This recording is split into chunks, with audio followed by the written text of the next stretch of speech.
మొన్న పవన్ కళ్యాణ్ గారి పర్యటనలో పరదాలు కట్టుకొని పోతున్నాడు. మమ్మల్ని ఏమో పరదాలని ఎగతాళి చేశాడు. ఈయన కూడా పరదాలు కట్టుకొని పోతున్నాడు. పిఠాపురం పరదాల మహారాణి అని హెడ్డింగ్లు పెట్టి వైసీపీ వాళ్ళు రాస్తా ఉన్నారు. ఇక్కడ 3 ఫోటోలు పెడుతున్నా. ఆ వీడియోలు పెట్టేదానికి నాకు అంత తెలియదు ఎలా పెట్టాలనేది, కానీ ఫోటోలు పెడుతున్నా. ఒక ఫోటోలో చూడండి, ఆ పరదా కట్టే స్టార్టింగ్ దగ్గర ఒక చిన్న ర్యాంప్ ఉంది. అంటే బైక్ లోపలికి వెళ్ళేదానికి ర్యాంప్ ఉంది. ఆ ర్యాంప్ దగ్గర 2 పోలీసులు నిలబడ్డారు. చూడండి, కరెక్ట్గా అర్థమవుతుంది మీకు. ఆ ర్యాంప్ లోపలికి పోతే, గేట్ లోపలికి పోతే హౌస్ ఉంది. ఈ పరదా ఎక్కడైతే కట్టున్నారో అక్కడ కాంపౌండ్ వాళ్ళు ఉందా, లేకపోతే ఆయన కట్టుకోవటానికి ఆయనకి శక్తి లేక కట్టలేదో, లేదంటే ఉంటే ఏమన్నా పడిపోయిందా.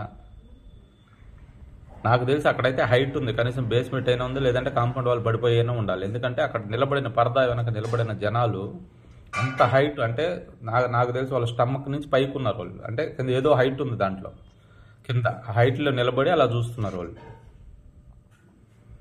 ఆ హౌస్ ఓనరు ఆ పరిస్థితి, అంటే అక్కడ ఉన్న ప్లేస్ పరిస్థితి బాగలేదు. ఊరంతా వస్తూ ఉంటారు. కొంచెం పరువు ఫీల్ అయిపోయి ఆయన కట్టుకున్న పరదా అది. అధికారులు కట్టిన పరదా కాదు, పవన్ కళ్యాణ్ గారు కట్టమన్న పరదా కాదు, అధికారులు కట్టింది కాదు. హౌస్ ఓనర్ కట్టుకున్నాడు. అది పక్కనే ఇనాగ్రేషన్ ఉంది. అది బాగుండదనే ఉద్దేశంతో అతను కట్టుకున్నట్టున్నాడు. దానికి పిఠాపురం పరదాల మహారాణి. ఒకసారి బాగా పరిశీలించి చూడండి. మీకు కావాలరా పరదాలు? మీకు చెట్లు నరుకుతారు, 2 పక్కల పరదాలు కట్టుకుంటారు. మీకు భయం జనాల్లో తిరిగేదానికి. 70 సంవత్సరాల నుంచి ఎవ్వడు, ఏ నాయకుడు, ఏ రాజకీయ నాయకుడు పోని గిరిజన తండా గ్రామాలకు వెళ్ళి ఆయన తిరిగి వస్తున్నాడు. ఎక్కడా భయపడలా.